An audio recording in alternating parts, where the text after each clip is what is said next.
last week talked a little bit about faith, forward faith, leaning into what's to come, what's next. But in preparation for this week, the first Sunday in November, leading up to the end of the year and Thanksgiving and the holidays coming, I had initially started my preparation with full intention to speak a lot about seasons, change, gratitude, thankfulness, posture of our heart, and the perception of what we're looking at.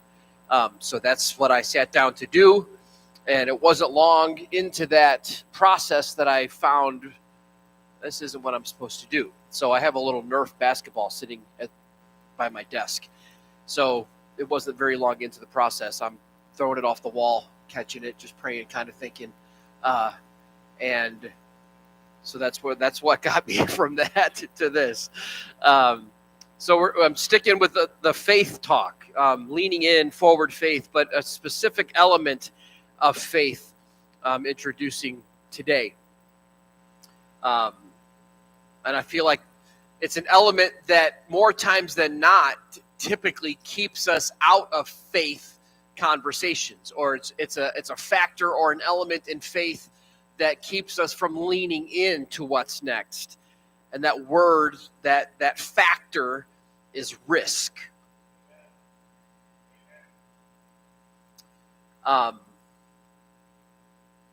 before we dive into the risky faith, I want to talk about expectations, because our expectations matter. I mentioned last week that there's a posture of our faith leaning in. There's a posture of our faith that is a direct reflection of the level of our expectation. I referenced the runners in the starting block, right? If you're ready to run the race, if you're ready to win the race, there's a leaning in that's anticipating the start. So in everything that's gotten you to that point is prepared you for what's next. It's prepared you to cross that finish line. But it starts with that posture. Because you're expecting to win. You're anticipating the race with the expectation to win. In fact, there are several studies that I found in recent weeks that show that what people expect ultimately determine what they experience. One study in particular that I found was between male and female bodybuilders. And there was a new, I can't remember if it was like a protein shake or a pill. And they signed off on the waiver once they received the study data, and they all agreed to participate in this study. And the goal was, for like however many days leading up to this, take this pill or drink this shake or whatever, and then they would all go into the gym and they would go and do what they had always done, whether it's squats or bench press or curl, whatever. And then the expectation was that they were going to see if they could break their own personal records on each of the things that they did. So they participated per the specs of this study, and every single one of them went in there and broke their personal records. The thing is, there was nothing in the pill. There was nothing in the powder. There was nothing special about it. But it was their expectation. It was their outlook. It was their perception that set the standard.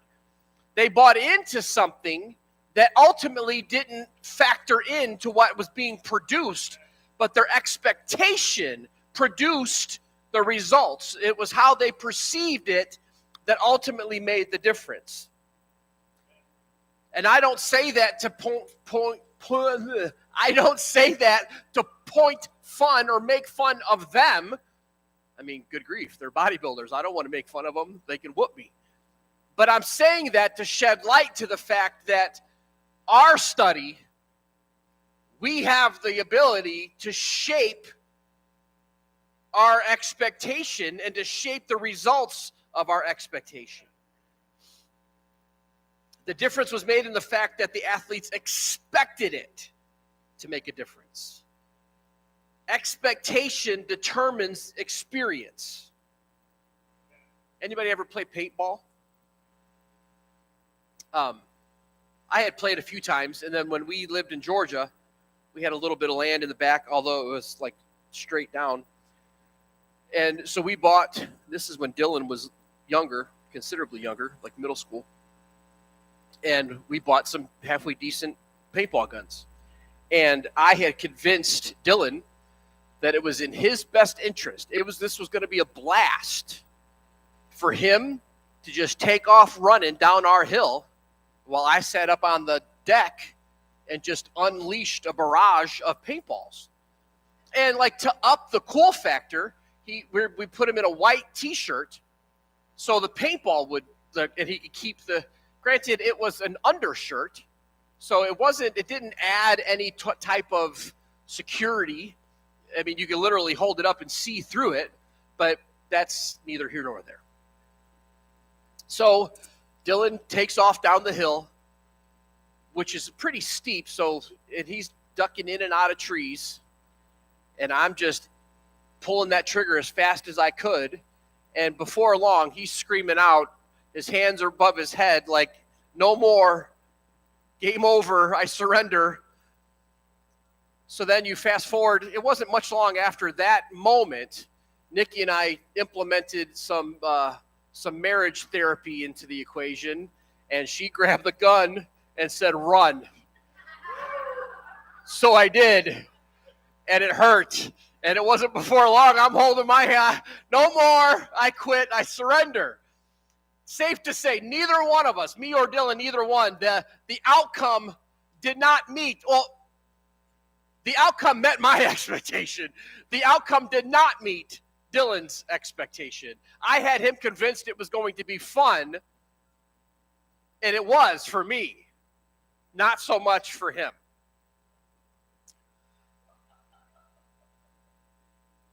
He had the evidence of the exploded paintballs. Sure. We had similar takeaways of the fun. They just weren't much fun. Jesus experienced how expectations determines experience as well. Look at Matthew 13, a few different verses there. It said, then they scoffed. He's just a carpenter's son. Like, you're calling yourself the son of God? I know Joseph. I know your dad. Who do you think you are?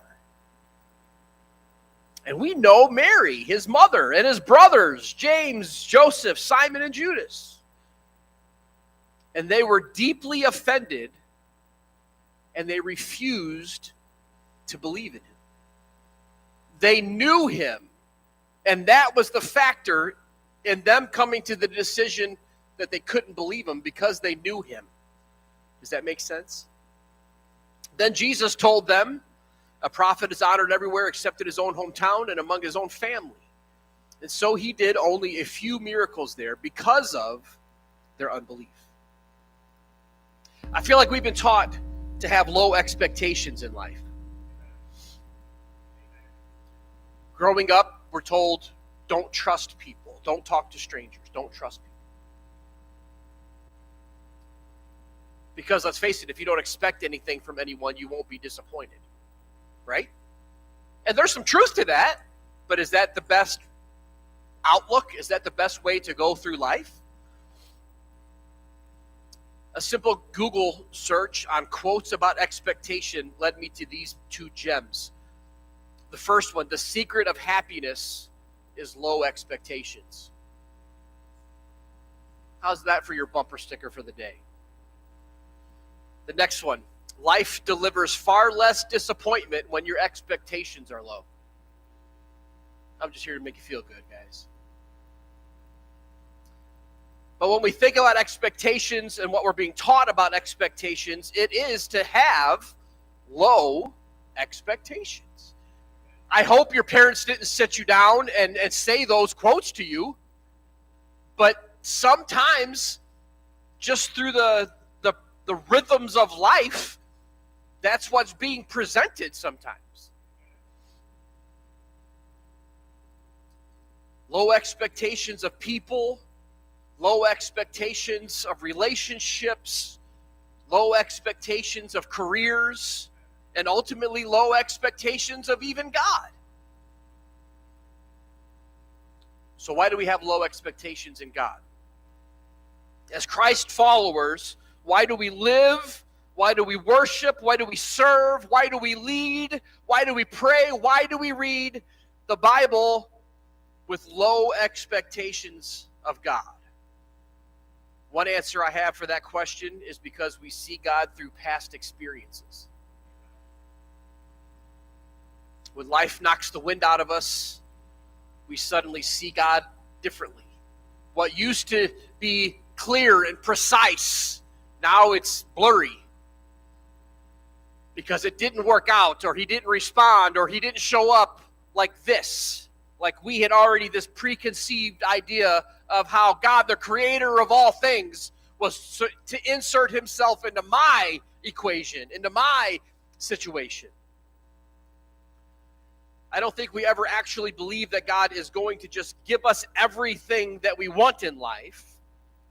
But yet when he doesn't give us what we want, then we doubt and question all of it. Life experiences affect our outlook and hope. Because I had hoped here and it didn't work out quite how I had hoped. He didn't show up in this situation quite how I had hoped. So now I need him to show up in this situation. I have faith. But if I can be honest, I'm a bit cynical. I'm hesitant because of this past experience. It's not because I'm less of a Christian. It's not because he's less of a God. It's strictly affected by a past experience, a previous perception.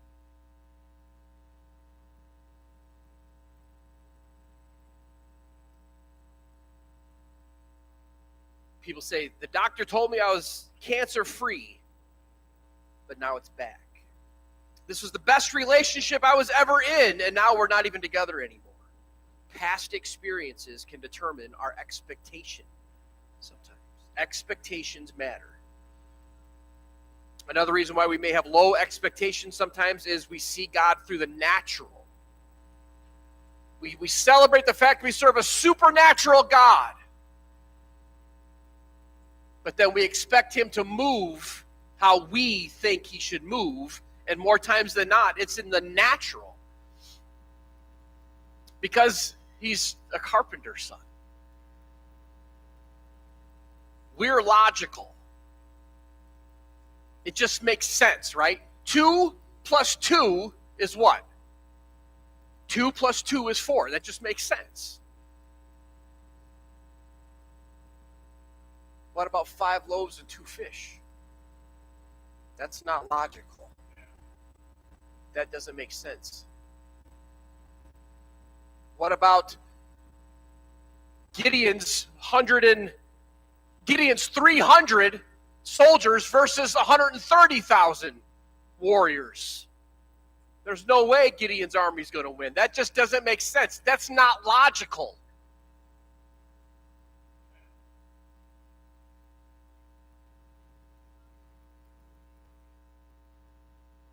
We have low expectations of God because we see him through logic. We don't serve a God of the natural. We don't serve a God of what makes sense. We serve a God of the supernatural, who does what he wants, who goes beyond our realm of logic. Exodus 15:11 says, "Who among the gods is like you, Lord? Who is like you, majestic in holiness, awesome in glory, working wonders?" Psalm 147:5, "How great is our Lord!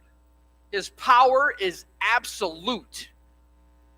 His understanding is beyond comprehension." Luke 5:26, "Everyone was amazed and gave praise to God, They were filled with awe and said, "We have seen remarkable things today." We serve a God that walked on water. We serve a God who parted the sea. We serve a God who delivered from whales and lions and bears. Oh my. We serve a God who healed the sick. We serve a God who lived a perfect and sinless life. We serve a God who died but conquered death, hell, and the grave and rose again. We don't serve a God that is dead. We serve a God who is alive. We don't serve a God that used to. We serve a God that still does. We don't serve a God who might. We serve a God who absolutely will. We don't serve a natural God. We serve a supernatural God. So as we enter into a season of Thanksgiving and Christmas and eventually a new year, I have a question for each and every one of you to ask yourself. Have we or have I made him just a carpenter's son?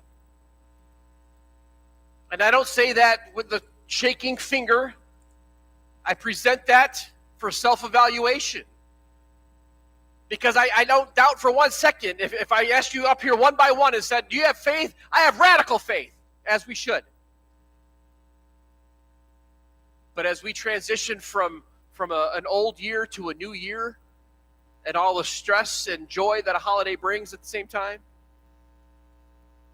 whatever 2022 has had for you, the mountains and the valleys, the highs and the lows, the health and the sickness, looking back, have you walked through a year with risky, life-giving faith? Or have we approached faith and prayers through the lens of, we may not pray to a son of Joseph and Mary, but sometimes our faith reflects because the expectation is less because of what didn't happen once before. I say it often. I'm not minimizing past experiences. It's real. I will never stand up here in a holier than thou mentality judging you for how you handle something that you went through. Even in faith. Like if this didn't work out, you did everything you knew to do, and you cried out to God, and you believed, and you trusted, and your only takeaway was frustration and disappointment. I get it.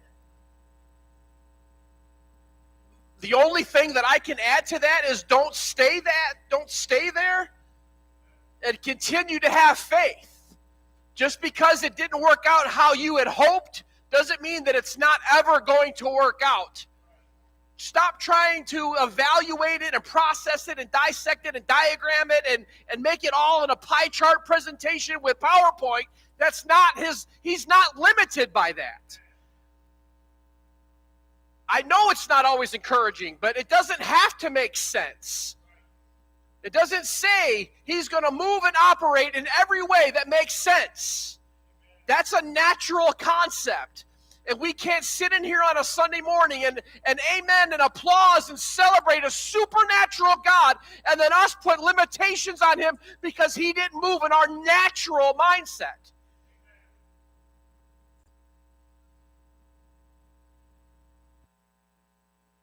A carpenter is usually pretty good at a few things. If they are considered to be a carpenter, my brother-in-law Rod can build anything. He just built a canoe by hand, a wooden canoe, and tested it, put it in the water, and he's still with us. So it's all working out. Beautiful, beautiful piece of craftsmanship. He can do lots of things, but he can't do everything. Carpenters have a craft, and they're skilled in certain things. God can do all things. Jesus can do anything. And the Bible says we can do all things through him. So it's more than just a carpenter's son. He's not limited by reality,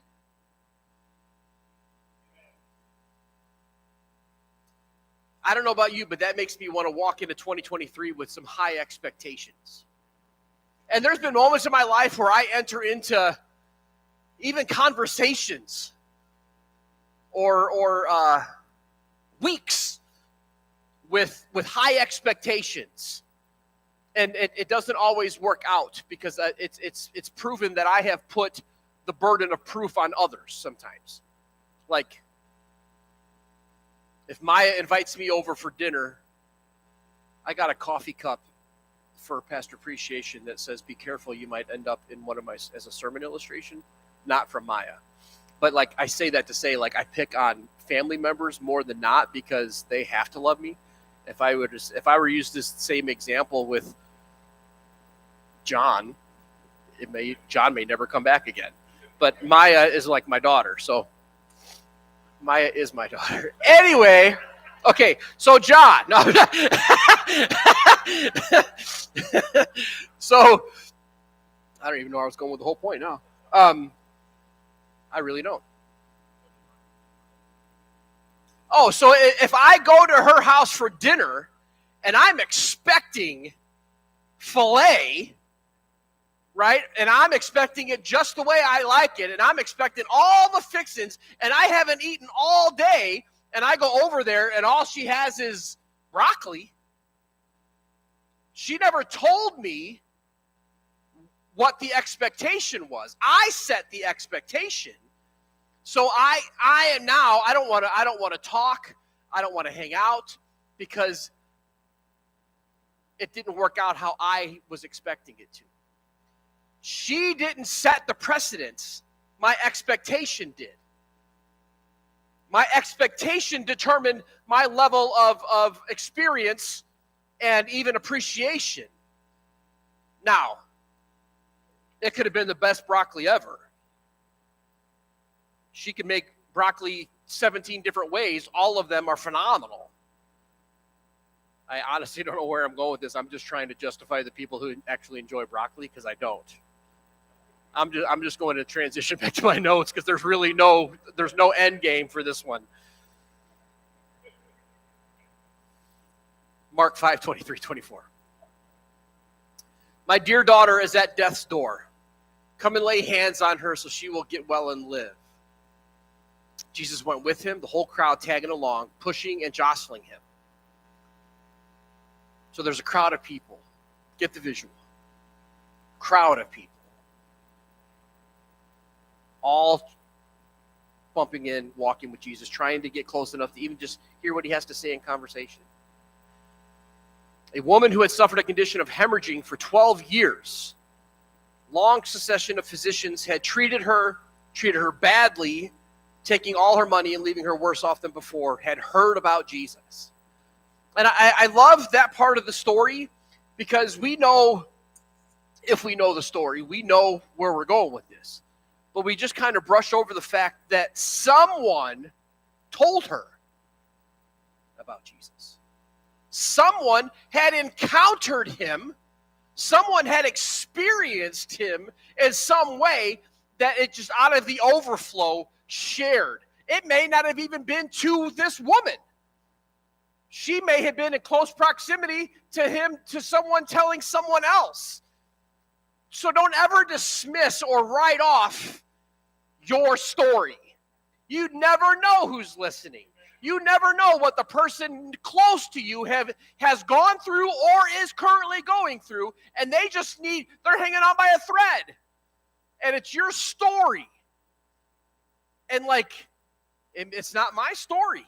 I can share your story but there's something about it when it's firsthand. Because I can talk about this story that we're getting ready to talk about, and it's powerful. But the game is up some when, man, Jesus is walking through a crowd of people, and I've been dealing with this for 12 years. And I had heard that there was something special about this guy. And I had made up my mind. This is the Scott version. I had made up my mind right then and there that there was no crowd big enough that was going to deny me the answer to my prayer. And I was rude, and I stepped on toes, and I pushed people down to get to my answer. Nothing was going to deny me that, because I had heard about this man Jesus. And when I did, things started to happen. There's something about that firsthand encounter. So don't silence yourself.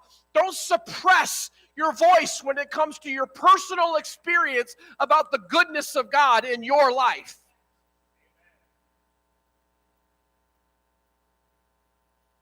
She'd heard about Jesus. She slipped in from behind, touched his robe. She was thinking to herself, if I can just put a finger on his robe, I can get well. The moment she did it, the flow of blood dried up. She could feel the change and knew her plague was over and done with.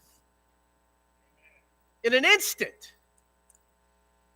I just want to pause right there and say there's a big difference from rubbing elbows to fighting the crowd for your answer.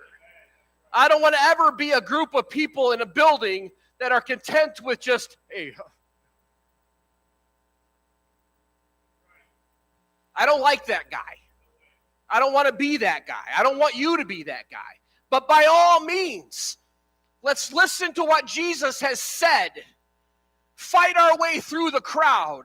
Fight our way through the perception. Fight our way through even the expectation sometimes. Fight our way through the past experience. Do whatever we can. You just need to, you're making a fool of yourself. Then I'm going to make a fool of myself. Can I just be honest for a second? I just need to determine how honest I need to be. So we're like 10 plus years into this, right? And like there's still a ways to go. The building's looking good, but there's still more to do. And for years, I've heard, literally years, 10, man, your tenaciousness. And like at first I was like, right on. I ain't no quitter. But now that has kind of become like my Scott Graham, not a quitter. Like, I'm more than not a quitter. So, like, it's kind of like you can come to your own conclusions. I don't want to overstep anything here. But you know what I'm saying? Like, it was. I was going to say it was never said to me in an ill way, but I think it has been sometimes. But I received it initially as a compliment because I feel like we have moved forward in tenacious faith. And I even use that word in how I talk to us in this way. Like there's something to be said about the tenaciousness, that pit bull bite that you are not going to let go. Like that's how I want to cultivate. That's the environment that I want to create in our faith, that come hell or high water, I'm not quitting. I'm not going to let go. But that being said, there's something more to it than that. Like,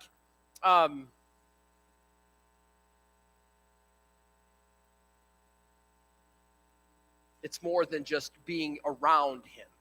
It's pursuing him. I don't care what else is going on around me. I need an answer. And I'm going to talk about some desperation stuff towards the end of the message today. But like, there's something different than, like, I would like for him to do this for me. Like, I have faith he can. I'm going to trust that he can. And I like that. But there's something different from that to, he has to. He has to do this. And like, as a dad, I want versus you have to. Like, I want to bless the wants, but I feel like I have to, there's a requirement to do what has to be done. And I can't help but connect that with our Father too. Like, I believe he's in the wants, and he wants to bless, and he wants to just make us happy. And I feel he's connected and threaded through that entirely. But I also feel like there's something about the desperation moments that draws him into our situation more than a simple petition or a simple request. And this is what we see this woman. She had sought all of the logical explanations. She had gone to every single person who had been trained that could make a difference for her. And nothing made a difference until one day she heard about this man Jesus. Verse 30, at that same moment, Jesus felt energy discharging from him. He turned around to the crowd and asked, "Who touched my robe?" His disciples said, "What are you talking about? There's people everywhere. Dozens of people have asked or have touched against you." But he went on asking, looking around to see who had done it. And you read other versions, or maybe it just in your own interpretation of it, I almost can instantly sense shame. Because a woman in that condition shouldn't have even been in the crowd. And now she had the faith of just getting to him, just a touch. Her faith, just a touch. And she felt the effects of that touch from him. But now he spun around calling me out like, oh my gosh, now what? Am I going to be put in prison? All of the shame, all of the guilt, all of the confusion and questions come rushing over her in an instant. She went from nothing's going to stop me to, oh my gosh, I'm healed, to, oh my gosh. Is that not life sometimes? Can we not connect and relate with that? Like, we're desperate. We're determined and we're focused and there's nothing going to stop me. And then the second we get our prayer, the second we get our breakthrough, something happens, the rug gets pulled out from underneath us, the ground just opens up, swallows us whole. We're thinking, oh my gosh, what I thought was going to happen happened, but now what? Am I worse off than I was? Because the life experience doesn't always meet our expectations.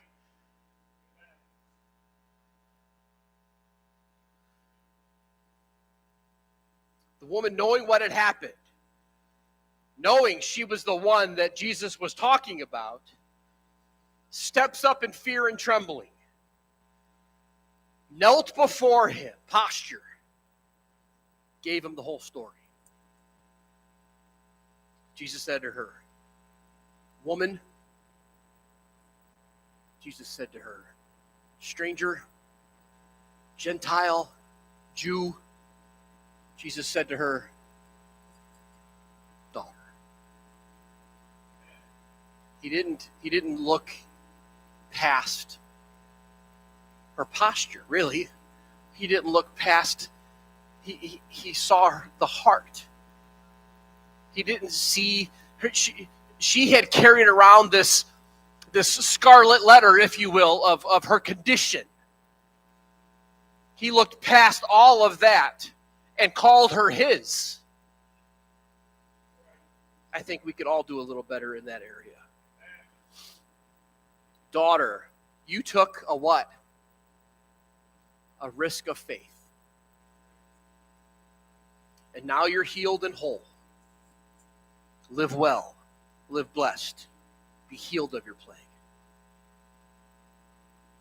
So what would it look like to end the year strong and walk out one season into a new one in a risk of faith? What does it mean? What does risk of faith mean? Risk of faith equals big risk with true certainty. Faith, true certainty. Big risk. It's not always a good thing to take a risk. But when we tie big risk to something like faith in Christ, there's certainty on the other side. There may be a big risk, but then there's certainty that God is going to show up. Certainty. It doesn't say certainty that he's going to show up in the way that you think he should, but we can take big risk with certainty that he will show up.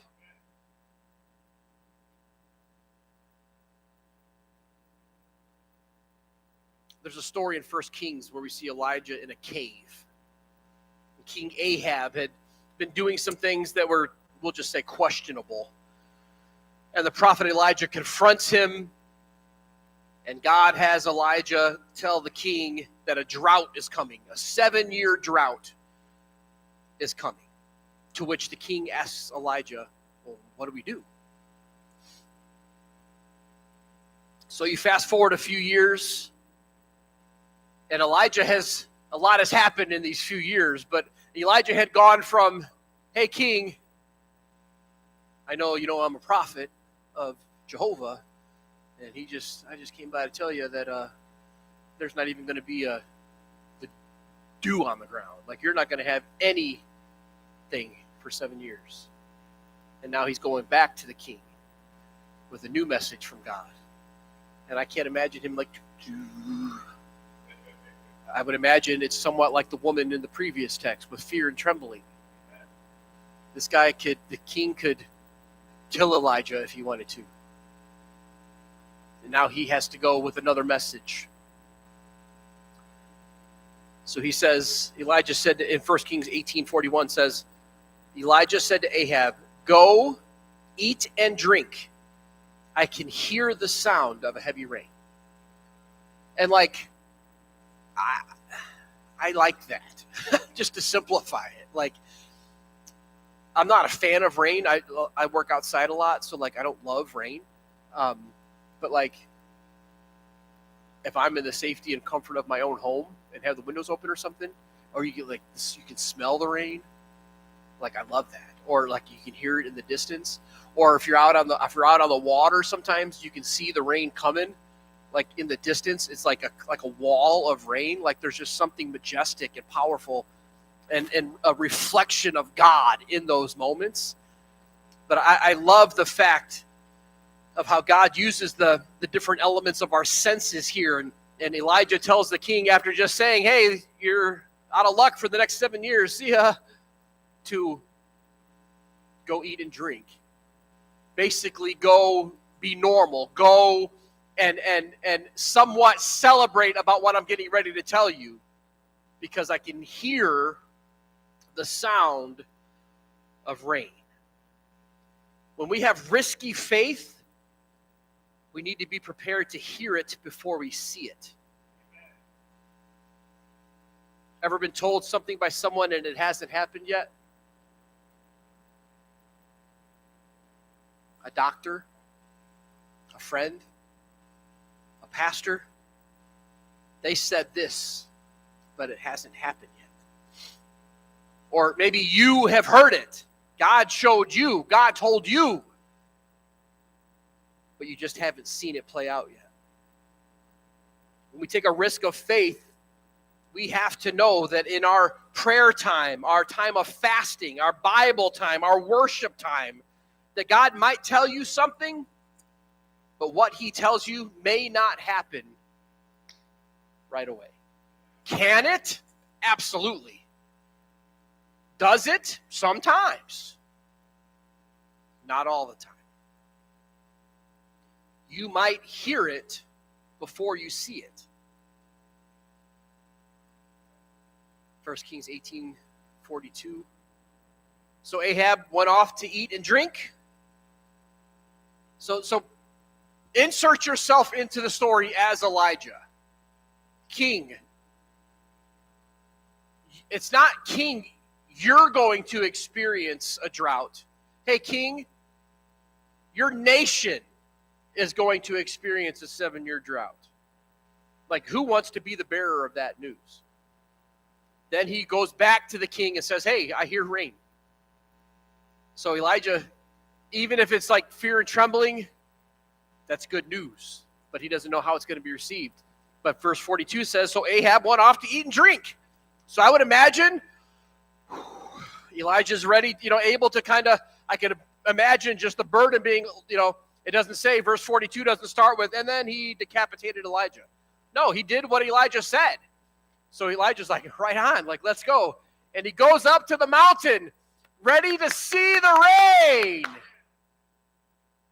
Climbed to the top of the mountain, bent down toward the ground, put his face between his knees. There was no rain. Elijah is known as one of the strongest, mightiest, profound prophets in all of the Bible. Okay? God still moves through the spirit of prophecy in our day and age. He had a reputation as being the guy. So even in hesitation in his humanity, there was still a godly confidence, even in past experience where he knew he had to do what he had to do. So all of that combined, he goes to the king, says what he says, and I can't imagine anything other than this. I could be wrong, it doesn't say, but I could imagine Elijah climbing up to the top of the mountain, just, God, you're so good. Thank you for putting me in this position to minister to a king. Thank you for using me to break a drought and usher in, hallelujah, and worshiping and celebrating the entire way up the mountain, only to get up to the top and see nothing. What am I doing? What did I do wrong that got me to this point? I thought I was working and walking and operating out of obedience to your word. Now I look like a fool. Now he is going to kill me. What do I do? Elijah heard the sound. And I love the fact that they're going from a drought to something resembling a torrential downpour. The fact that it puts in the word heavy rain just adds, it intensifies the opportunity. And I love how the scripture does that sometimes, because we would still be preaching about it today if Elijah had heard rain. Well, there's been a 7-year drought and he hears rain. Let's go. But to go from nothing to a heavy rain, where the skies just open and a torrential downpour. He heard it. He looks up. Nothing. He heard it, but he doesn't see it. If this does not happen, he will not only lose his reputation, but most likely will ultimately lose his life.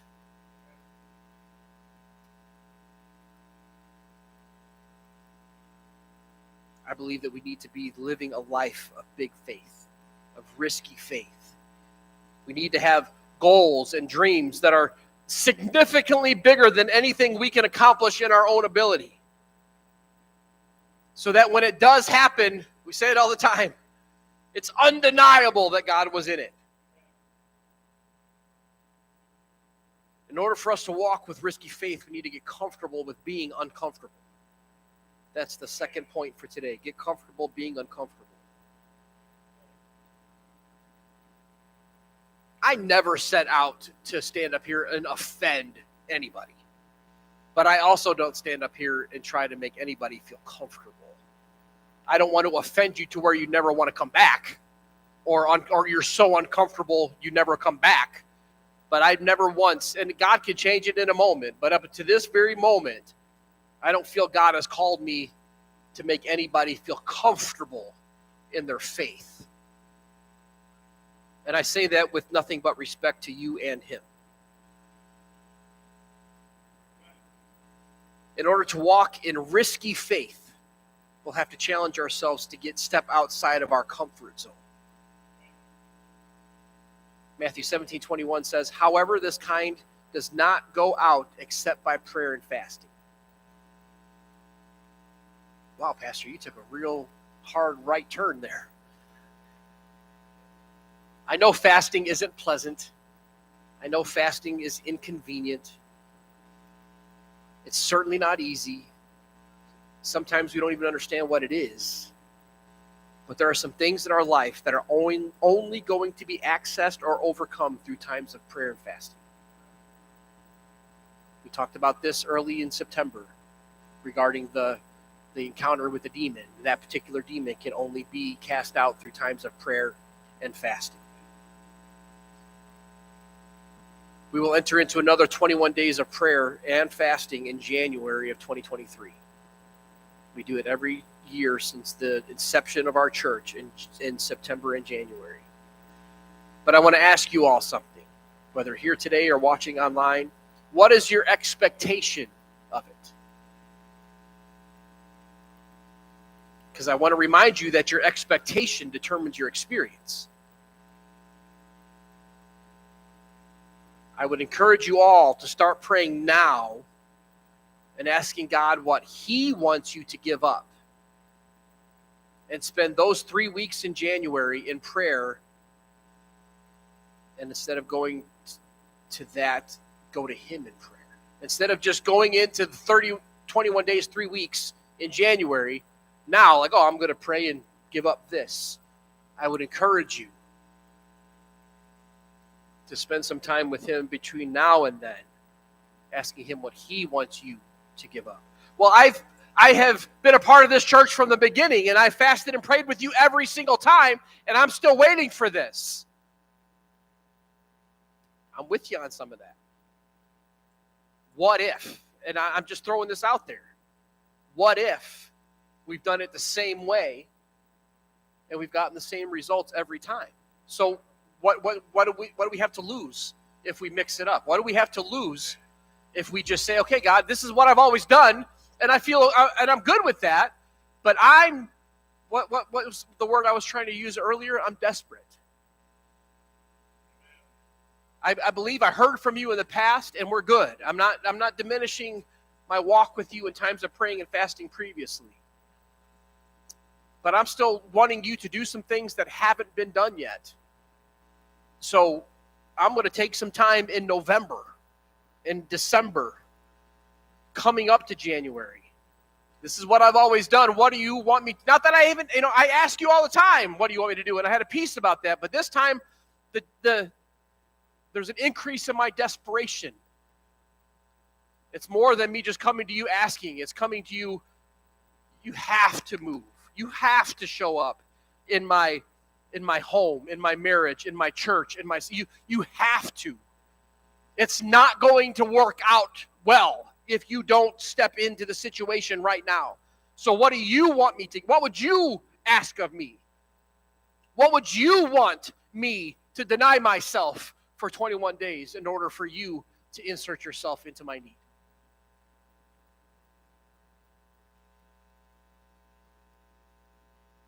It's not a bad thing to help your physical being by giving up candy. It's not a bad thing by giving up Netflix or Facebook to help with your mental health. But what are we going to do about our spiritual health? Find the rhythm of routine. If you know what you're going to give up before you even pray about it, just spend some time over the next couple of months and ask God what He would have you give up. I don't know about you, but this one thing I know to be true. Desperation creates determination. Because if I've just kind of fasted, and I'm not minimizing it when I say it kind of off the cuff, I promise I'm not.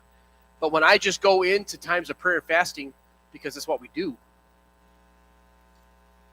it's different than, and I'm not going to slam doors and scream mom like I do. You know the illustration. But there's a difference from mom, about that 80-second mom. You just tune it out. But if you hear a door slam or tires squeak, Mom! You stop everything and go. And I believe when we're desperate in our pursuit of Him, above all else, and we sacrifice times in fasting, I've never once, nor will I ever, unless God tells me to do so, never once, play the tapes, asked anybody to give up food for 21 days. Never, not one time. If you feel led to do so, right on. But that's not what I'm putting on you. Don't put that on saying it's coming from here, because it's not.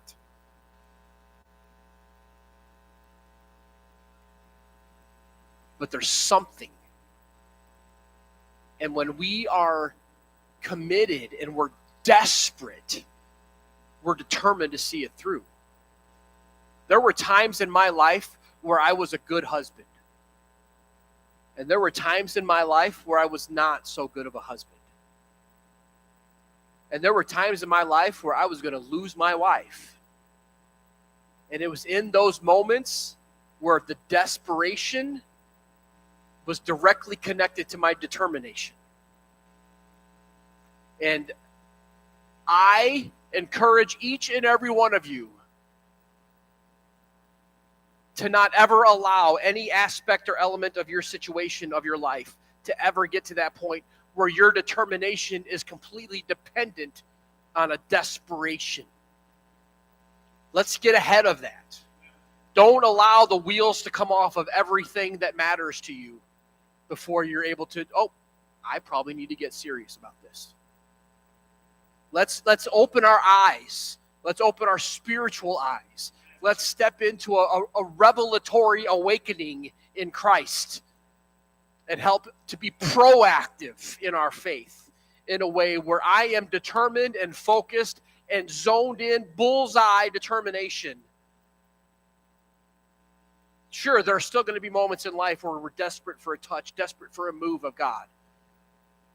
But I would like to encourage you to be proactive in our approach before it ever gets to that severity. Because when we're desperate and we're hungry for God, we're committed and determined to see it through because we're 100% dependent upon Him to do it. If He doesn't do it, it's not going to happen. That's desperation. That's focused determination. We can also say it like this: faith begins at the end of our comfort zone. If you're comfortable giving up something, whatever it is that you give up in your fast, I want to encourage you to spend some time in prayer and ask God to show you something to stretch you and your faith. If you don't have an expectation for God to show up and move in your situation, then that's the experience you're going to have. When you're desperate and determined to get closer to God, you'll experience Him differently than before. It goes along with that posture that I spoke of. You may have heard Him, but you still can't see it. But even at the end of a time of prayer and fasting, you will absolutely be closer to Him. Enjoy your leftover candy.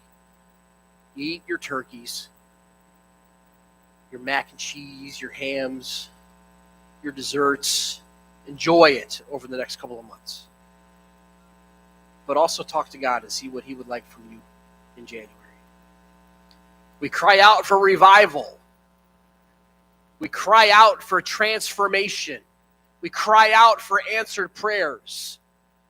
And then we settle for giving up pop and Instagram. I'm not knocking. Don't get it twisted. Give up pop if that's what you feel like doing. Give up Instagram. It's not a bad thing to give it up. But when the sacrifice doesn't match the desperation, something's missing. If I am on my face before God, and I am saying with my lips that I'm desperate for a touch, and I'm desperate to stand in the gap for my church and my city and its inhabitants, but I'm settling for taking Facebook off my phone and giving up hard candy, that doesn't, and I get it. I'm cranky when I don't have caffeine or sugar in some cases. I'm not minimizing that. But it doesn't match up with the level of my desperation and how I need God to move in situations in my church, in my home, and in my city.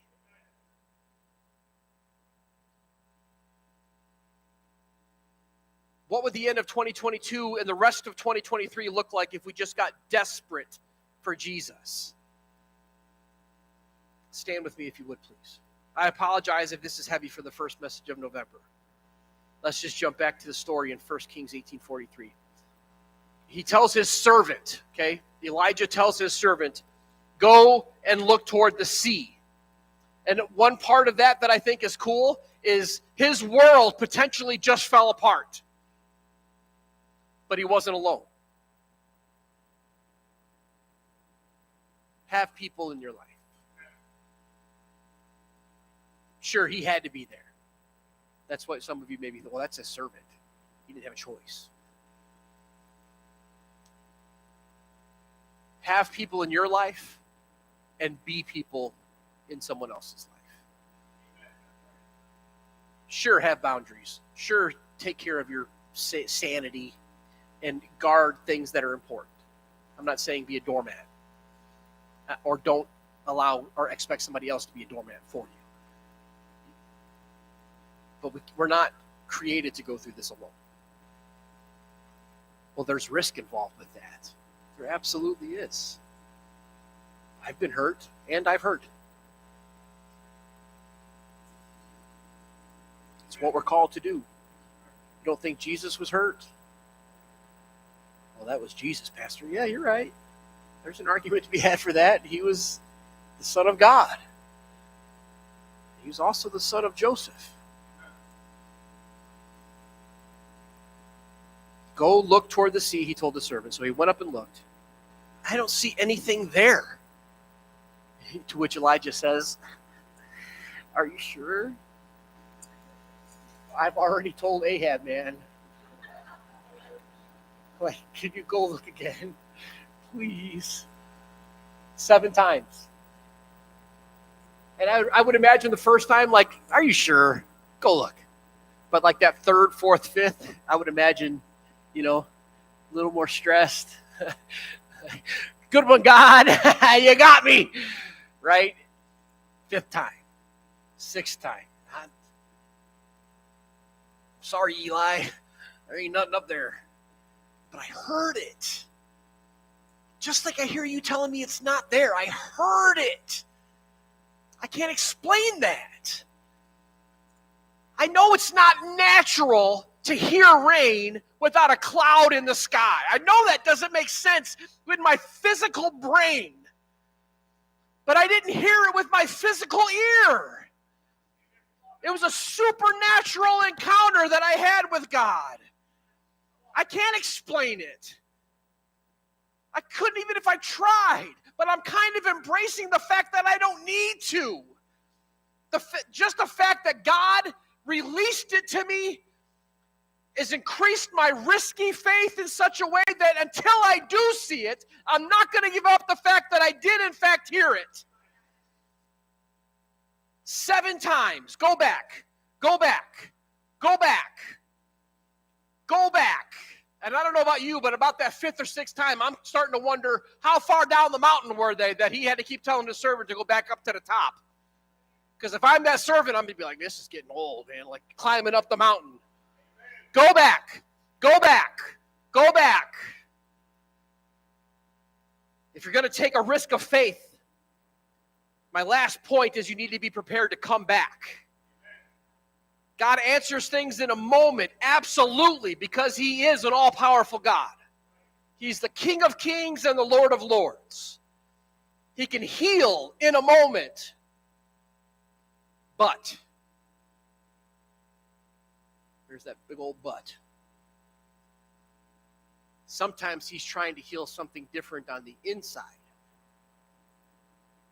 before he's trying to heal what we think needs to be healed first. And I feel like that's where we spend a good chunk of our life. God, just do this. God, just meet this need. And because he loves us, he absolutely wants to meet that need. But because he loves us, he absolutely wants to do some stuff on the inside first. And that's hard. And it's uncomfortable. And it almost seems borderline counterproductive because we know what we need. God made us. God created us.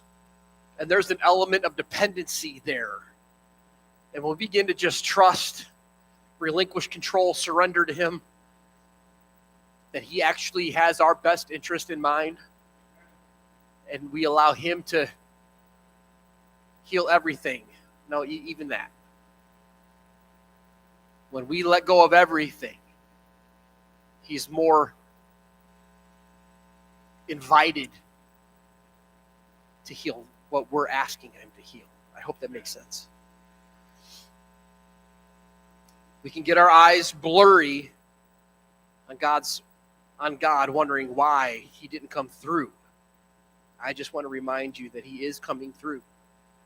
Well, then why isn't he answering? He is answering. It just seems like I've been doing this for so long, and I heard it, but I don't see it yet. Verse 44. The seventh time the servant said, I see a cloud. And this is my interpretation of it.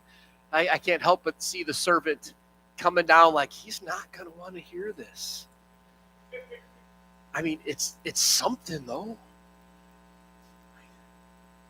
There's a cloud. And Elijah like, are you kidding me?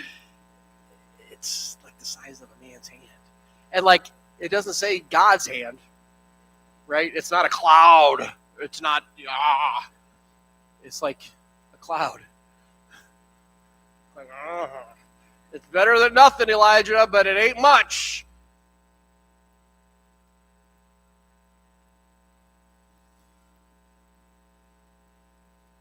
It's better than nothing. And God can do more with this. And I'm not saying this. He can do something with that too, or that, kick in the butt sometimes. God can do more with the size of a man's hand cloud versus a drought. We're expecting, I heard a heavy rain. This doesn't equal a heavy rain. Why?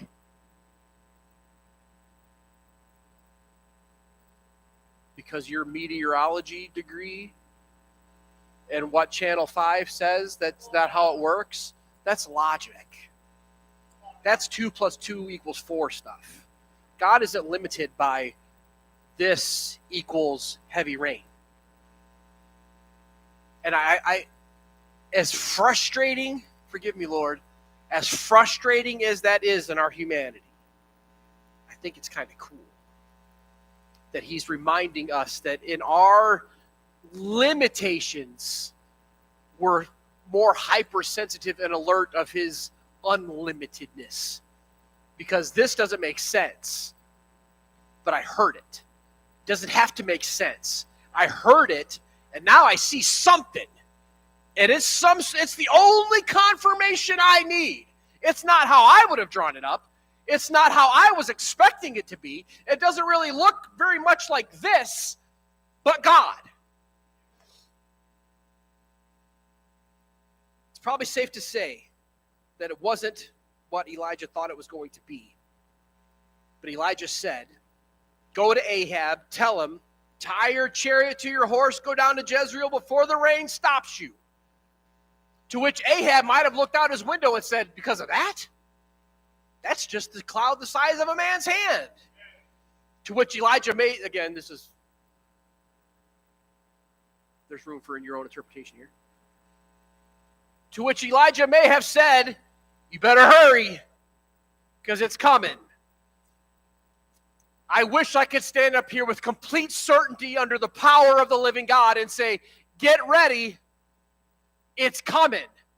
But I'm not trying to increase your faith to the point where you're going to be disappointed because the expectation doesn't meet your experience.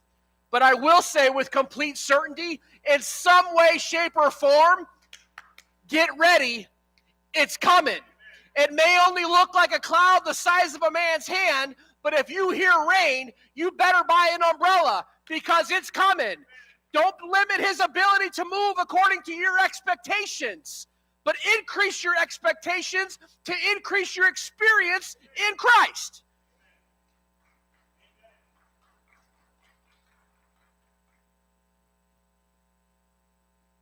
I can testify to the fact that time spent in prayer and fasting doesn't always produce my desired results. It doesn't even always produce what I feel like I'm hearing God say. But I can say with complete confidence that even though some of those things may not have happened the way or in the timeline that I had hoped, I'm different for time spent in prayer and fasting.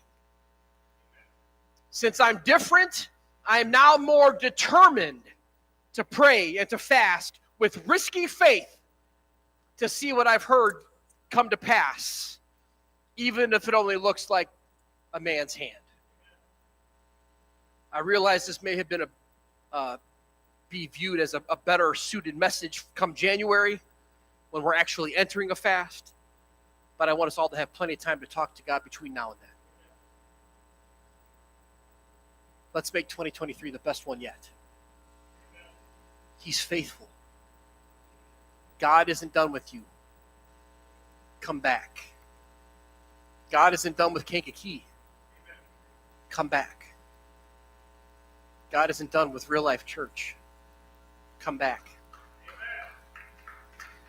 Hebrews 10:23, let us hold unswervingly to the hope we profess, for he who promised is faithful. Get uncomfortable, come back. Get on your hands and knees, come back. Remind yourself today that he's faithful. He has not forgotten you. He has not forsaken you. Just come back.